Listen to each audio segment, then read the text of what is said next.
Well, thank you everybody for joining. My name is Kenya Peters. I work at Culture Shift. For those of you that don't know and have just stumbled onto this call, we are the Tech for Good organization that's working to tackle harassment and discrimination within the further education and higher education sectors and workplaces by using reporting as a means to challenge these issues. Today's webinar is called Effective Collaboration with Student Unions, and we're joined by some fantastic panelists who I will introduce in a moment to discuss the opportunities that arise when universities effectively collaborate with students and how these can help to overcome some of the barriers that we might be seeing at the moment to creating meaningful and lasting change. So I will invite our panelists to come off mute and on camera if they're not done so already.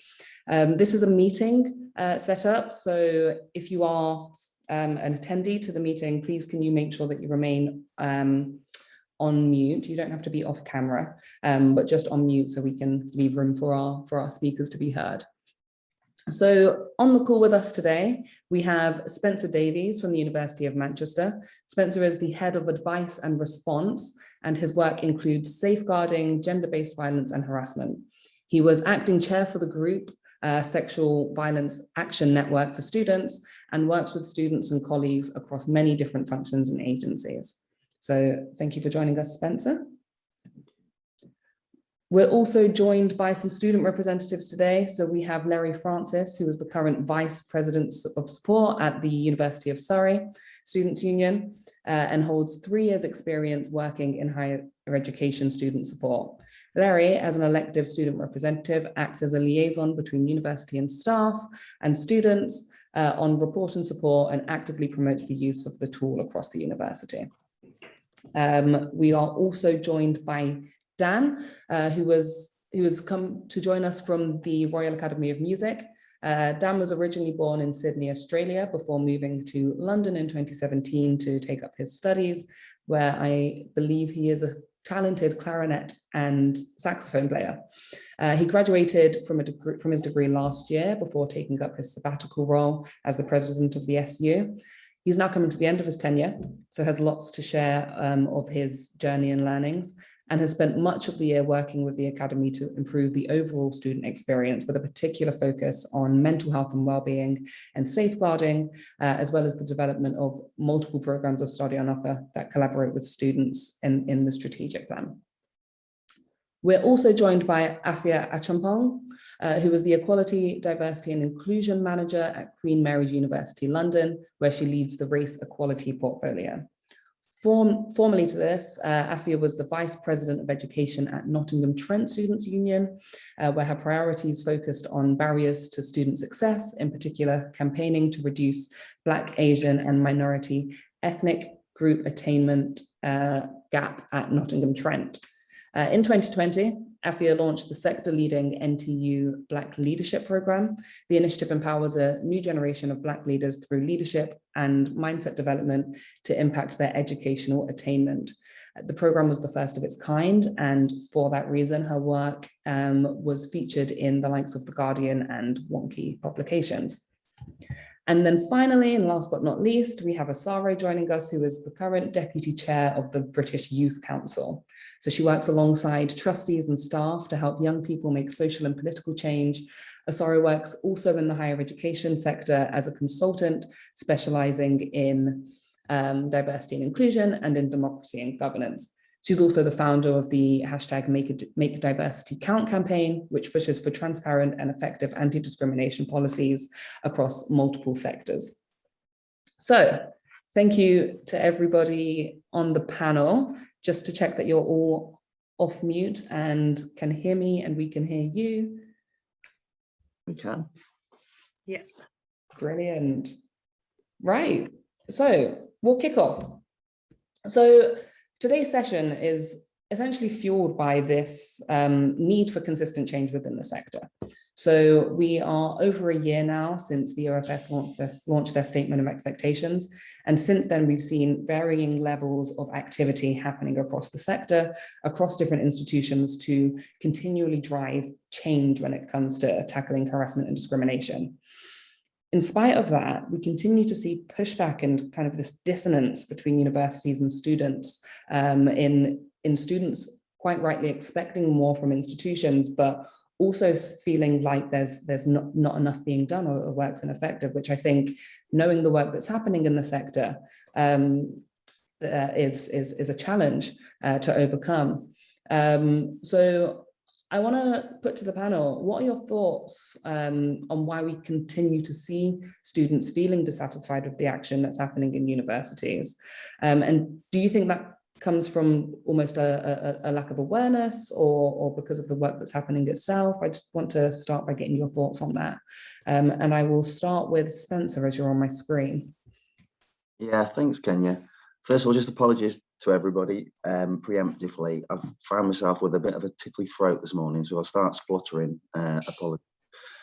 I mean, I think I put my hand up in terms of universities, in that both the actuality and the perception of our speed of change is probably that, you know, university change can sometimes feel a bit like a sloth pushing a lorry load of elephants up a hill with one hand, because things take a lot of time to enact. There are lots of good ideas that come from students, from SUs, from university staff too. There are lots of good things that come out of collaborative initial problem solving meetings, but then the journey to change that can be demonstrably be seen on the street, or in the corridors, or in the lecture room, or in halls, can sometimes be too slow. And it's something that we are aware of at the University of Manchester,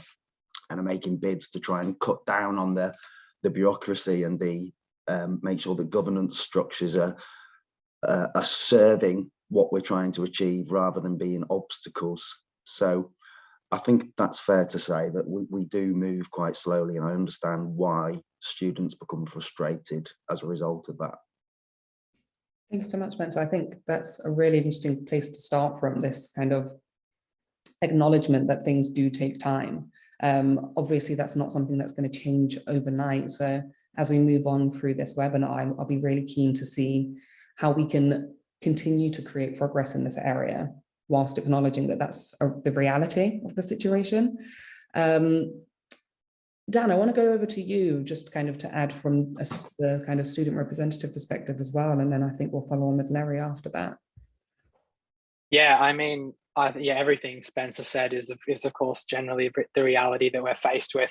I think, you know, there is two sides to it. There is sometimes an ineffectiveness of the action, and sometimes there's a lack of awareness. And I think both of those, you know, contribute to the general dissatisfaction by students. From my experience, obviously, just to explain a little bit, we only have 800 students at the academy, so we're working in quite a different environment to large universities, and our student union is a team of 9 people in total. So sort of the idea of it is slightly different. But in our experience, the thing that I've found a lot this year is that it's very difficult to communicate, you know, certain actions that have taken as a result, because, you know, confidentiality and, you know, certain scenarios that are very sensitive topics, that it's not always appropriate to disseminate the, you know, full details about a scenario to a large body of students. And I think that's something we've been trying to address this year, is really how can we communicate with students to help them to understand exactly what is going on, whether that be good or bad, whether the outcomes are what they would like or what they would not like, but at least, you know, being transparent about what's happening. You know, and so we've looked at things about, you know, communicating certain information to maybe student leaders that can then disseminate it in a more appropriate way, or disseminating information that's obviously censored to the point where, you know, no individuals are compromised or anything like that. And sort of breaking down what previously was a little bit of a structure whereby no one knew what happened behind closed doors, and sort of trying to break that down as much as possible in an appropriate way for as many people as possible is something that I think, you know, that's something that needs to be addressed. But I think the communication is definitely something that is a barrier in this scenario. Amazing, thanks, Dan. And Larry, do you have anything to add to that? Yeah, I think I agree with everything Dan has said. It's like being a student representative and kind of like seeing how the university works from a union perspective. Like my background is in university support, and then I moved over to the Students' Union. The university, like Spencer said, seems to be a sort of slow moving machine because there's so much going on and there's so much happening that sometimes it's quite difficult to focus in on certain things. And I think something that we've had specifically at Surrey is a lot of our policy is now out of date, especially because it's coming from pre-pandemic, and we have a completely new culture of students coming in who started university in the pandemic and are graduating coming out of it. So it's kind of like, especially our bullying and harassment policy, which we've just updated as of last week. Those kinds of things we've had to change because of sort of the changing culture of university life. And I think that's sort of why we're seeing the dissatisfaction, is because we're coming out of the pandemic, which hasn't necessarily helped anything. Also, the university is still quite a slow, well-oiled machine sort of, and they sometimes just need a little bit of a push from the students to see what the students actually want, because sometimes university staff haven't been to university for a long time and don't necessarily know the issues on the ground. So that can also be quite a problem. Yeah, I agree. And I think that kind of comes down to the point of today's session, really, isn't it? It's how can we avoid institutions making assumptions on what it is that students are looking for, and instead bring students into that conversation so the action that's being taken is based on student needs and student feelings and thoughts, which comes down to the whole essence of this webinar, really, which is around collaboration and this idea of moving on beyond simply consulting students. And instead engaging students in this process of co-creating solutions to more effectively manage and prevent harassment. So I want to talk about how this plays out in the sector and kind of any best practice examples that we have. And Afia, I want to start with you, if possible, and come on to the work that you did at NTU in driving the anti-racism initiative forward. Yeah, of course. Thank you, Kenya. And thank you to you and Cultureship for having me here today. I'm very excited. So I had two roles when I was at NTU. So I did my undergraduate there in law and graduated, and then I was elected Vice President Education. So a lot of the work that I did was around the general education portfolio. But at the time, I recognized there was a real drive around anti-racism work, addressing the attainment gap or the awarding gap. And students were really coming to me, and I think it's a place where, seeing people that look like you being able to have an influence and, taking advantage of that and supporting. And then after my role at the Students' Union, I actually went on to support the Vice Chancellor with anti-racism work. And that was in 2020, so around the resurgence of the Black Lives Matter movement and all that, political turbulence that was going on. And one of the really great things that NTU did, and I see there's great power in this and would encourage other institutions to do this, is be brave and be honest and actually talk to students and communicate with them, and be in a place where you're happy to accept that, there's been wrongdoing in the past, but all institutions are in the same place, and actually we want to work collaboratively with students to go forward. So we had a really big period of organizational listening where we met with, Black students and Asian students, diverse staff, and to just really hear plainly about their experiences and what they wanted to see as change moving forward. And in that, we put together a race equality action plan, and that covered things like bullying and harassment. So recognizing that our processes for reporting weren't as fit for purpose as they could be, and what more really we could do to drive that forward. So I guess that's some of the work, and it's just really working hand in hand with students, making sure they're in the loop with what's going on, when and what changes will look like, and really closing that feedback loop. Brilliant. Thanks for that. I really love what you said around universities are mostly starting in the same place. And I think there's a job to do, and I don't know if shame's the right word, but acknowledging there is no shame in starting from wherever it is that you're starting from, and then taking the steps that are necessary to move forward. I'm interested in hearing about the organizational listening and how you went about engaging that.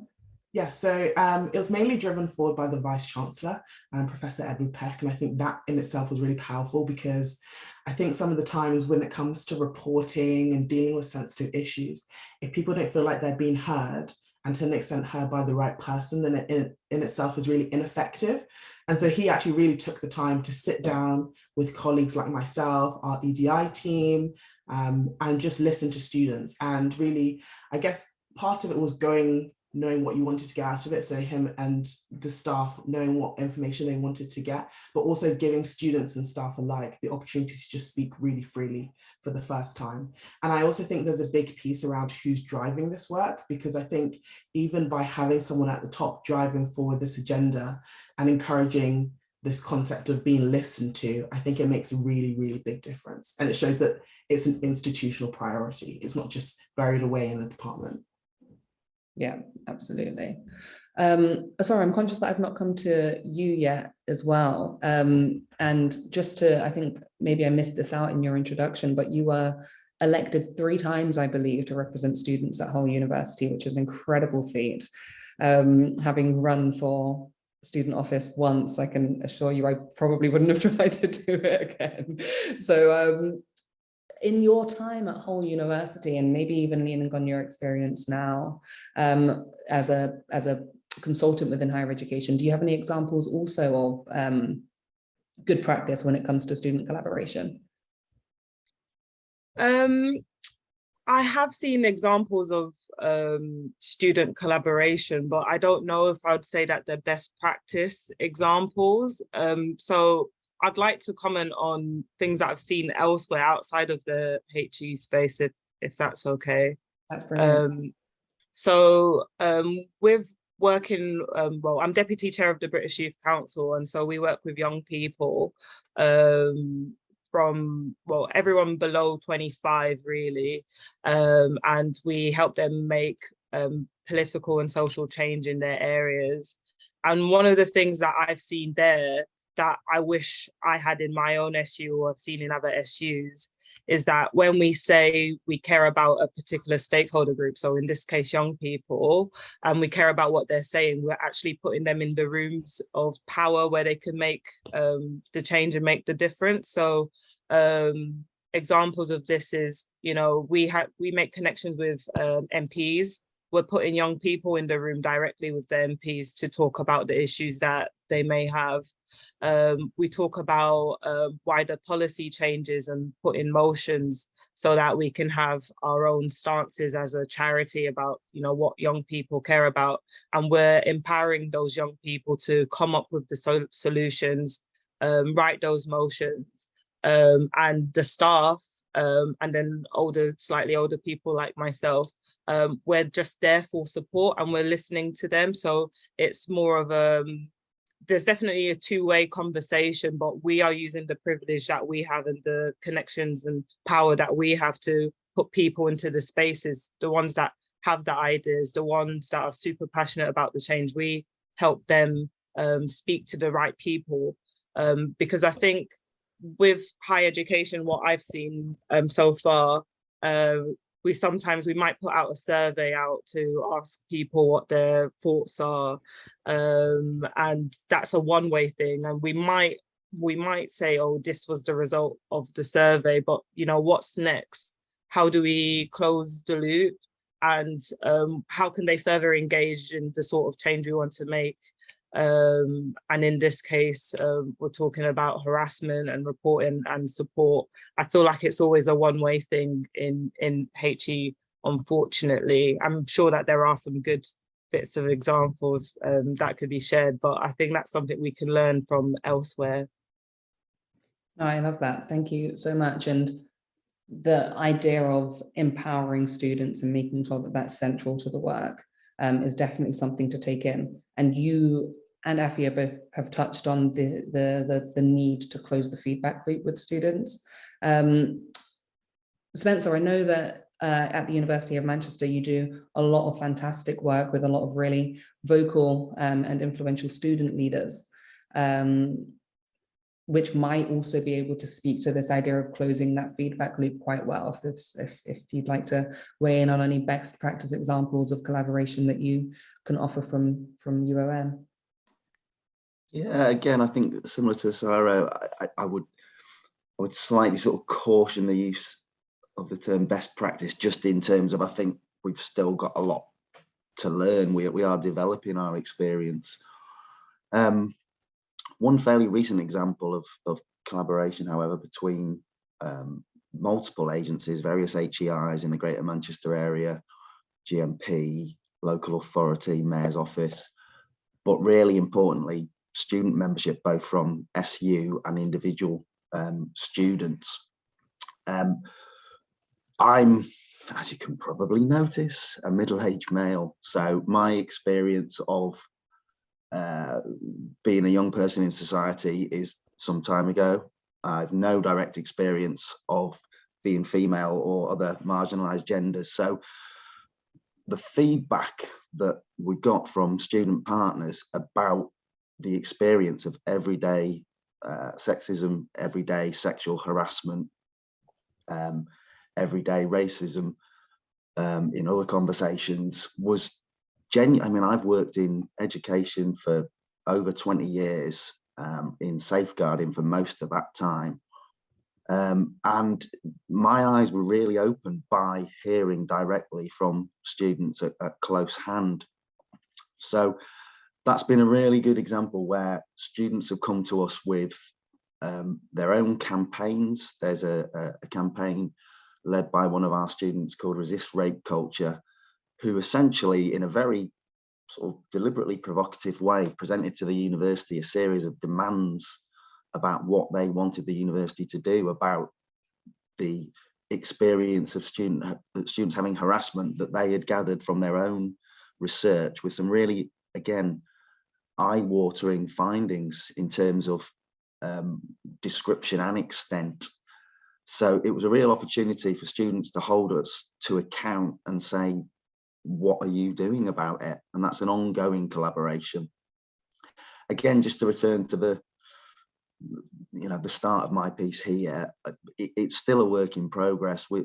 Another example of something which will be and should be good practice is where we've employed students who've recently graduated to look at our provision through the various lenses. So, for example, we had a student looking at student support and response to things like harassment through the lens of people of colour. That individual did a really, really robust piece of work. They constructed their own focus groups. I would argue that that individual had the ear of the students and the knowledge of what students were interested in to a far greater extent than anybody at the university would have. And that individual produced a really powerful and robust report about what students were thinking and what we can do about it.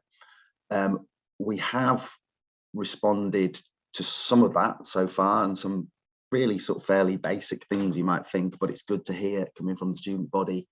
So, for example, just increasing diversity of the support workforce to reflect the student generation, the student composition better. But then there are other bigger ticket items on there which are still kind of on the conveyor belt. So yeah, lots of work in progress. I like to think we're working towards best practice, but still some way to go, I think, Kenya. Brilliant. And with best practice, I think whenever I talk to any partners across the sector, everybody's always very reluctant to say, well, this is best practice. Quite rightly, because as you mentioned, there's always something to work towards, but there's a lot of really, really good practice that's happening. And I think University of Manchester's doing a lot of that work. So yeah, don't shy away from it. I think we need to start highlighting it more so that other people can learn, even if it's not best practice. It might be different to how another institution's working, in a way that they can learn and develop on their own practice, which is why we hold these sessions. Dan or Larry, I just wanted to go over to you before we move on, if there was anything you could add to that discussion around examples of really good collaboration with students that you've seen. Larry, I'll go to you first. I think I'm very lucky to be at an institution where we have such good collaboration between the university and the union. I think, like, our relationship with the university was not good let's say 8 years ago at the University of Surrey, and it's really, really built up to the point where they really accept student collaboration and want students' input and are constantly asking us at the union, oh, can you get a group of students together? We're launching this new software, like we want to get some student feedback on it so we make sure that we get it right.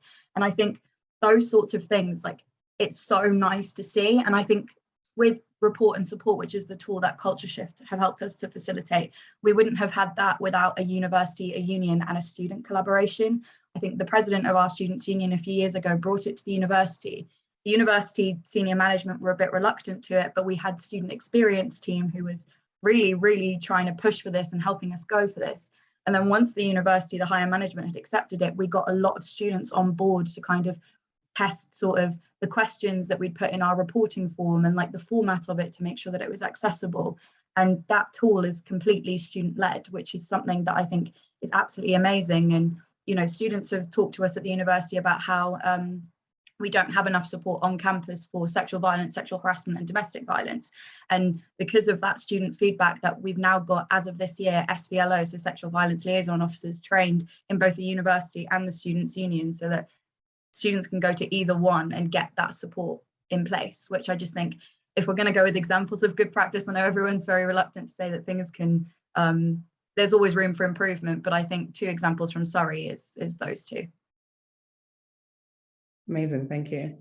And then over to you, Dan.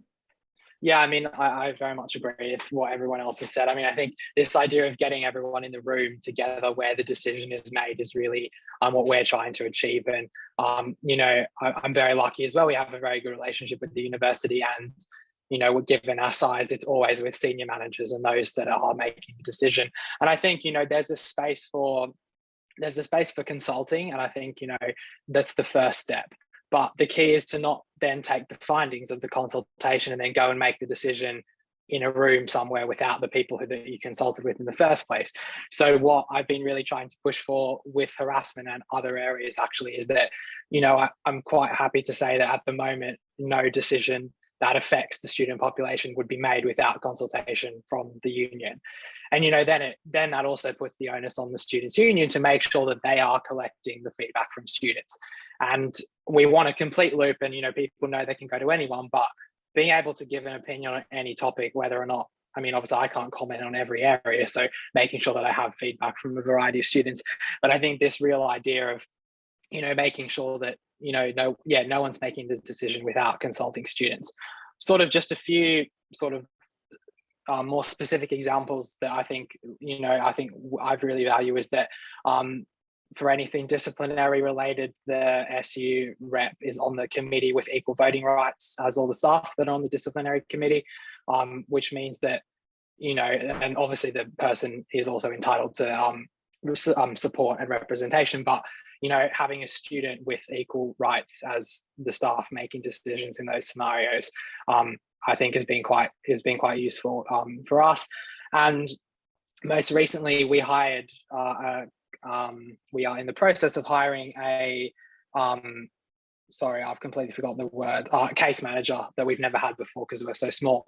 And I was invited to be on the interview panel for that job as well, which I think is really something that is an interesting concept to think about. And it worked really well because, you know, a case manager is dealing with cases from students. And so if the student leaders don't trust that the person being employed in that role is someone that students would be willing to speak to about very difficult subject matter, then that already breaks down before you've even started the work. So that was just a specific example. And similarly to Larry, we test, you know, all the training and all the report and support before it goes live to make sure that it's, you know, understandable for students, even like the wording, because not everyone reads things in the same way. Fantastic. I find that really, I think it's a really good example of having students interview the staff members who are going to be responsible for making that change. I think that's an incredible example. I want to stay with you, Dan, and Larry for a moment and just ask, it's a bit of an unplanned question, just around what more do you think then students are looking for from universities when it comes to collaborating with them? Like what more could universities be doing for students to feel like they're fully engaged in this process of collaboration?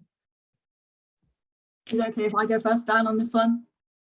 I think there is one word that comes to mind, and it's transparency. I think there is so much that universities do that is so behind the scenes that isn't available to students until it's already been done. So being transparent in that process and kind of like showing students what's actually going on behind the scenes. So something I'm currently campaigning for is for our disciplinary outcomes to be publicised. So we publicise all of our report and support statistics and provide an analysis and a commentary alongside those, but we don't publicise the results of our disciplinary. So similarly to Dan, me as a student representative, I also sit on a panel with two members of university staff and myself, and do student disciplinaries.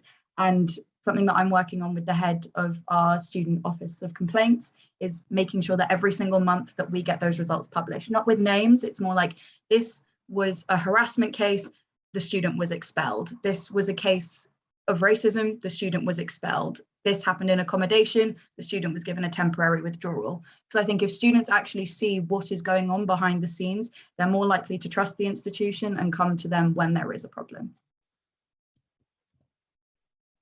I agree with that. Yeah, I mean, I very much say similar things. I mean, that sounds like an incredible initiative, and what I might actually take as a result of this. That I think, yeah, the transparency is really the thing. I think, interestingly for us, just to provide like a different perspective, is in terms of collaboration, our students are very much looking for an impact that we as an institution have on the wider classical music industry, which is a very isolated industry that has very strong ties to the education, dissimilarly to various other places. And so students want collaboration with members of the industry and the professors that are teaching them, because at the moment what we've experienced is, you know, this massive power imbalance of, these are the people that will give you work, and if you don't have a good relationship with them, then you'll suddenly find yourself unemployed. And trying to break down that power imbalance and actually acknowledging the flaws within, you know, temporary part-time paid staff and those that are not full-time members of our organization but we work with. And so I think that's an area where students really want more. There's definitely more work to be done and want more consultation and more progress in that area. Fantastic. Thank you. And just going back to this idea of sharing outcomes, that's something that as an organization we advocate for as well. I think it's incredibly powerful for students to have that visibility of the action that's being taken. We did develop some data sharing guidance, which I've just popped in the chat for people to look at now, which just gives some guidance on how outcomes can be shared in a way that that is safe and secure for universities to do so. So I wanted to start talking about the kind of implications of not taking this collaborative approach, but I think a lot of this has been touched on. It's around students not being able to develop that trust in the organization, change being ineffective because students don't necessarily agree or understand it, and then that continual pressure that comes with a lack of transparency. Sorry, something that you said before was that you're not entirely sure, you've seen examples of collaboration, but you're not entirely sure that they're best practice. So I wonder if we could talk about what makes those examples potentially not best practice. So what does almost bad practice look like? Yeah, that's a good question. So one of the things that immediately jumps to my mind is that sometimes universities think that adding a student representative to a particular meeting will solve all of the issues. And I think that having a student rep in a meeting, it's good, but you also need to make sure you empower them to be able to speak their mind when they're in that space, because I think sometimes it could be a tick box exercise for universities. They're like, oh yes, we've got the student in the room there, we don't really need to talk to anyone else about what this issue is. So that's something that I see quite a lot. And then when I speak to these student officers or just current students, they feel like when they speak, they're not actually heard. And then they feel disempowered and like, what is the point of being there? And then they might be quiet in those meetings, and then the other people in the meetings will be like, see, we added a student and they've not said anything, what's the point? So I think that's one of the things that I've seen the most. Another thing that I've seen is that it's the whole survey fatigue thing for me. I think that sometimes we're guilty of asking similar questions throughout a year or in a period of time. And it's good that you want to consult with students, but what are you actually doing with the data when they tell you what the problem is?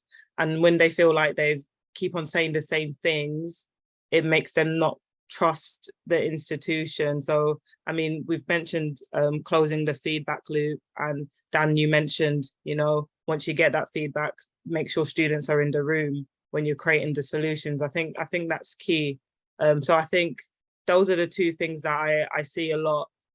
It's a step in the right direction, having people in these spaces, but you need to make sure that they're empowered to actually contribute and feel like it's not a tokenistic gesture. So that's where I was coming from what I've seen. Brilliant, thank you so much.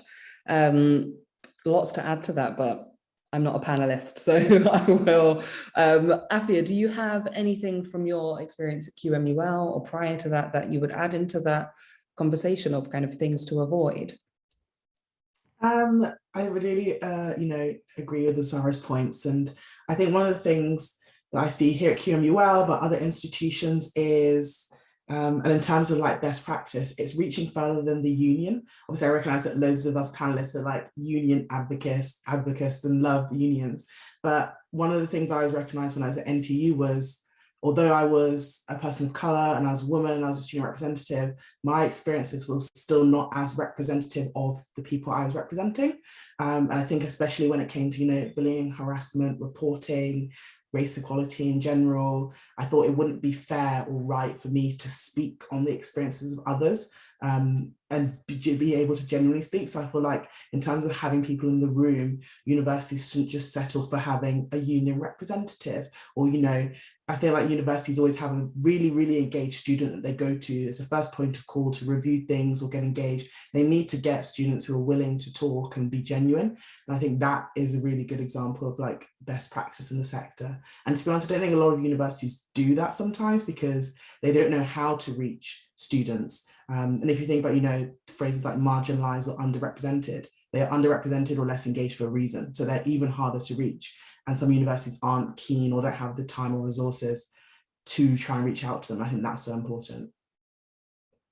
Yeah, I agree with that. And I think that goes back to something that I think Dan said earlier around how do you disseminate this information through different groups, and how do you utilize those networks beyond just your SU president? Because those students are engaged at some point at the university, right? So there will be a channel of communication. It's just about making that available to them, making it known to them, communicating the benefits of engaging, asking students to engage in something without understanding why. It's like, well, why would I invest my time into that? And then also remunerating students for their time when they do invest into talking to you. And what you were saying before, Dan, around, Asara, around surveys and questionnaires. The challenge of that, it's a one-way conversation. So how do you manage to communicate all of this value and the intention in something that is a one-way communication with students? So it's overcoming those barriers. If there are any questions from for the people that are attending from the audience, please do put those into the chat. I would like to leave a bit of room to come on to them if there are any. And in the meantime, I will ask, what do we think the biggest things are that are stopping institutions from engaging in effective collaboration with students?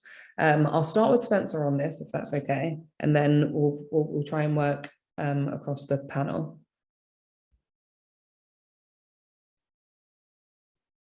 Sorry, I forgot how to work technology temporarily. So what are the biggest things that are preventing us from engaging working collaboratively, Kenya. Yes. It's certainly not a lack of ambition. I think we do need to, as various panelists have talked about today, I think we do need to be wary of tokenism. It's viewed in a negative way, which I'm not going to, because I'm very positive about the notion of collaboration, but it's quite a buzz phrase, that we've got a seminar on it today, we're talking about it. It will come up in various kind of planning meetings, mostly for the right reasons, but sometimes it's a point on an agenda. So we need to be wary of tokenism. I think representation, as in terms of representing a diverse student population, recognizing that student SU executive officers generally have a year in post, so you've got potentially a lack of consistency with individual representation there. I think you mentioned remuneration, Kenya. I think that's really important. I think for too long, there's a group of well-paid university staff around the table, and we're expecting a student on top of their studies to make the trip into town and to contribute to the same extent, and to, come on, give us the answers. And they're doing it, out of the goodness of their heart, which is a positive thing, but they need remunerating. So we need to make that more consistent. I think for students to believe that the universities are sincere in what they're doing, the word transparency, honesty, being brutal, these phrases have come up a lot today. And I think you're absolutely right to panelists that have mentioned this. The universities do have to be clear and say, do you know what, we've got some things wrong, we'll possibly get some more things wrong, but we'll put our hand up. The mention of publishing disciplinary outcomes, I think, is a really strong point. I spend too much of my week doing FOI requests anyway to people who are asking about the disciplinary outcomes. It would actually make my life a lot easier if somebody was publishing them and putting them up and I could say, see website. But clearly that's not the main point of publishing them. But yeah, I think convincing the student population that we are, as a body, that we're honestly wanting to collaborate, we're honestly wanting to co-produce things to make things better for students, better for the overall university experience. I think that is the challenge. And I think as long as we're having conversations and displaying that honesty, or trying to display that honesty, then that will help us with ever more projects where we do collaborate on successful initiatives. Yeah, entirely. And you say it's not you say publishing outcomes isn't the only intention of that, but I think what you can take away from that is how are you using your time? Because the teams that deal with these issues are usually, in my knowledge, very small and very resource and time poor. And if a lot of the time is being used in areas where there's a more effective solution, then that's taking away from your time and being able to communicate and be more transparent with students. So it all plays into each other. I will go on to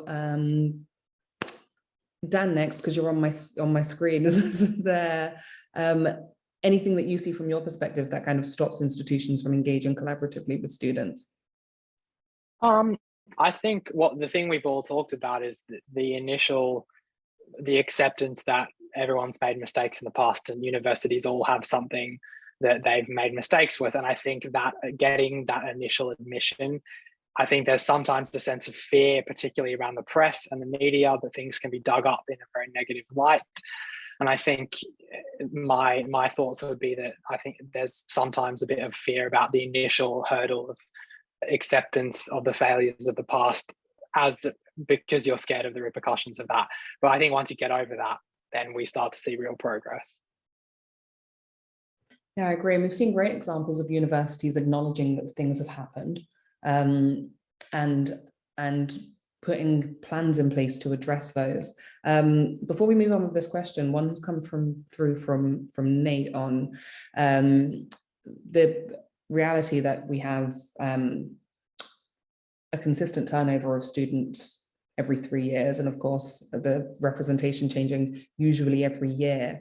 So that lack of consistency of who's speaking from the student's perspective, combined with the slow progress that Spencer touched on at the beginning that we see within universities, and what Dan's question is are there any examples or suggestions for overcoming this reality?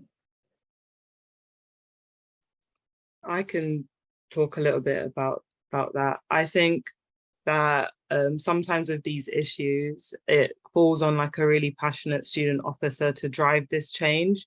And that's why when they go, and you mentioned like the change of priorities, that's why things are a bit slow. And I think that with important issues like this, it needs to be, yes, you can have an officer that drives the change, but it needs to be embedded within organizational strategy. It needs to be something that not only, you know, staff and officers think is important, it needs to be something the trustee board find important. And so there's resource put aside to help enable staff teams to work on this alongside officers, but then also alongside students to feed into the process as well. So I think that's one of the things that I've seen that I wish all levels of the organization saw how important it was, not just, you know, the staff supporting the officers and the officers driving it. I think that could change if trustees put money behind this. And that's so Afi, you might be able to add to this, because you spoke about the work that you were doing was in conjunction with your VC at Nottingham Trent. And to my knowledge, the NTU Black Leadership Programme has outlasted you. So whilst you were a voice within the institution at one point in time, your leaving hasn't stopped that work from going on. And that's likely because of the support from the top down. Yeah, I definitely agree with Zara's points. And I think it does need to be embedded everywhere. Like strategy is a really good example, but I feel like we can even move past strategies, because obviously everyone loves to talk about strategy, but you know, sometimes it's just lip service. And I think, yeah, one of the things I saw at NTU, not only just with the Black Leadership Programme, but with the work in general, and especially when they had their race quality action plan, is everybody has to be involved in the conversation. So, you know, trust at the Students' Union, it has to be in the strategy, the staff need to be proactively working on it, the trustees need to be involved, but also at the, you know, the university, the Board of Governors need to be involved, because they actually make the most senior decisions. Because, you know, no vice chancellor, you know, every vice chancellor has some kind of reporting structure.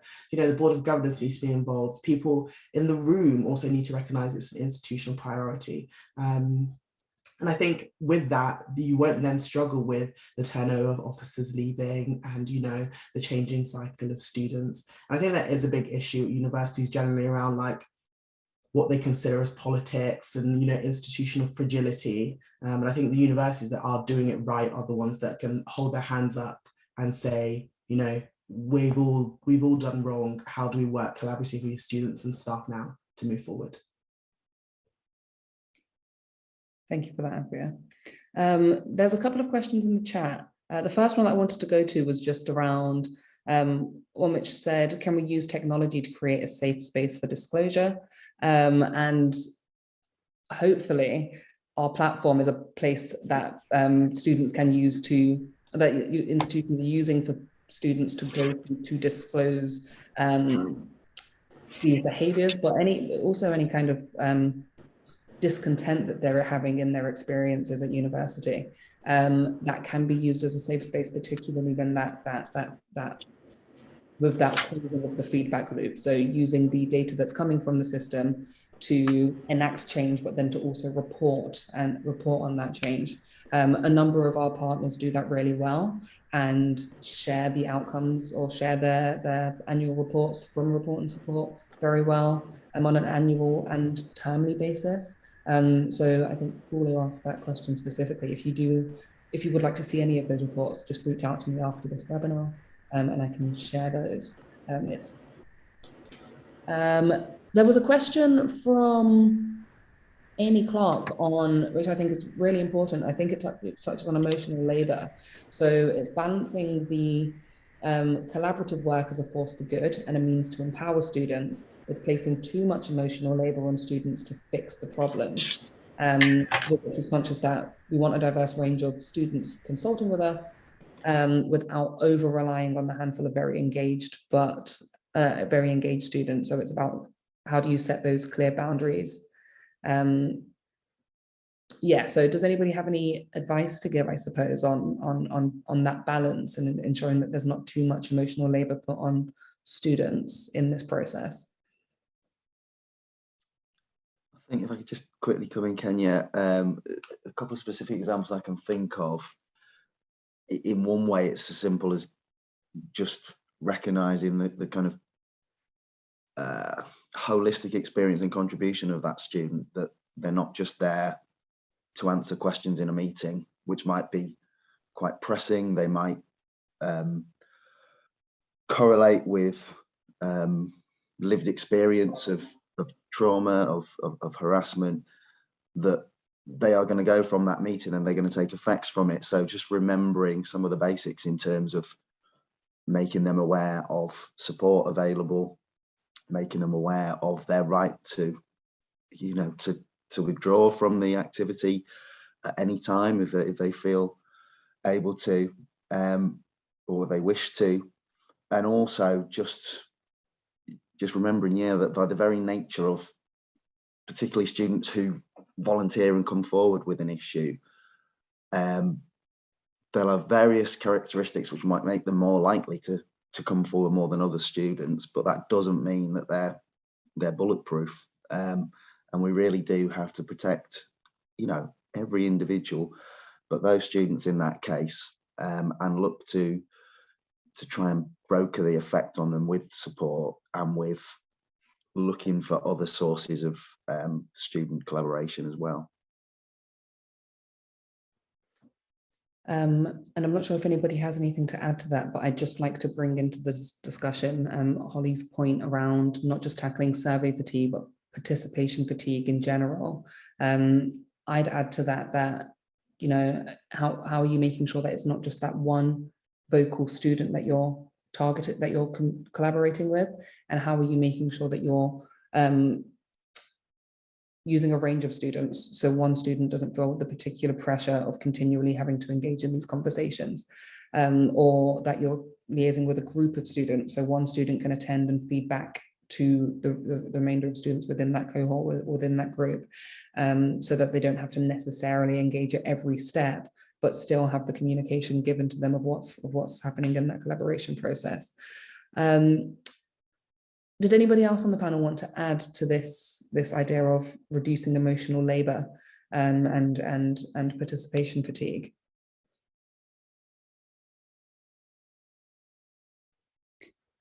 And if not, I want to, just before we close off then, maybe go to each of the panelists and see if there's any kind of final advice or thoughts that they'd like to add to just on any of the kind of areas of discussion that we've had today. So kind of any last words of advice for the sector on collaborating effectively with students.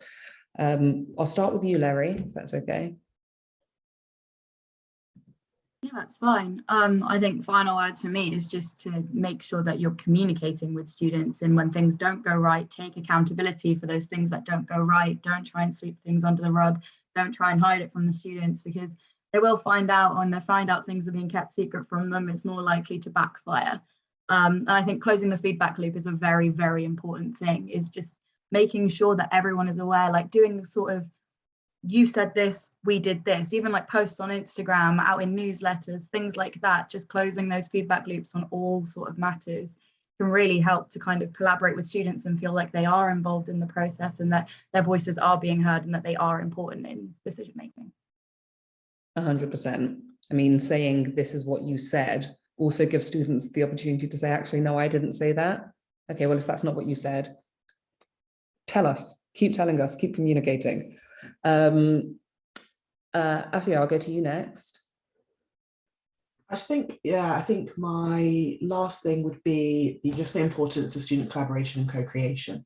And I think that working in the higher education sector and working within university, if you are not engaging with students in your practice as business as usual, you are not doing your job well, and it is a disservice to students, because students come to university to get an education, and that is why we all work in higher education. We work for students. The students are the biggest part of an institution, and I think that student voice and co-creation just does need to be the center of it.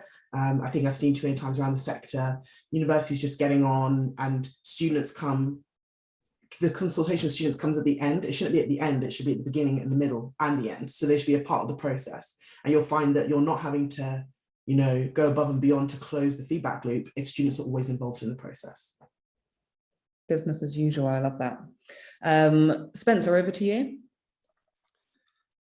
Yeah, just to say that thankfully the model of education, that's something that's done to students by the university, is gone forever. So accepting and understanding, acknowledging and valuing and celebrating, even, for just yet another word, that we're all part of a community with different roles but equally valid contributions to make to that community, I think is essential to delivering something which is best for students and for the university. Brilliant, thank you, Spencer. Asara, should we go to you next, and then we'll close with Dan? All brilliant points so far. I guess I'll just add one thing I'd love to see more of is us remembering how there isn't just one type of student. I think sometimes we can be guilty of saying, you know, the student voice, but we know it's student voices. We know that one student, there's so many things with intersectionality and stuff like that. So I guess that's one thing I would say for us to all remember, the intersectionality point when it comes to students. Thank you, Asara. And then Dan, just closing with you in the last minutes of the webinar. No pressure. I think I would just say that I think every institution needs to be set up so that there is no dependency on which students you have at whatever time. It needs to fundamentally, everything needs to keep happening regardless of who your officers are, who your student reps are, who the students are generally. You could have brand new students. It needs to be embedded so far deep within the culture that all of the people who are really interested in it as student reps are not required. Obviously, yeah, the onus is on the organizer, on the institution to reach out to students to involve them, not the other way around. Exactly that. Thank you so much, Dan, for that contribution, and to all of our panelists today for contributing to the discussion, to everybody in the chat for your questions and engagement.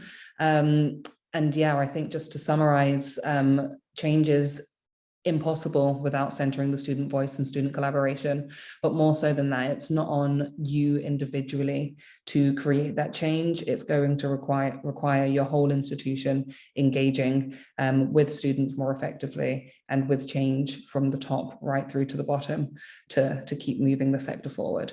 So thank you everyone for joining us. We'll draw the panel to a close there. This has been recorded and it will be shared and circulated after today. So thank you again, and yeah, bye everybody. Have a good afternoon.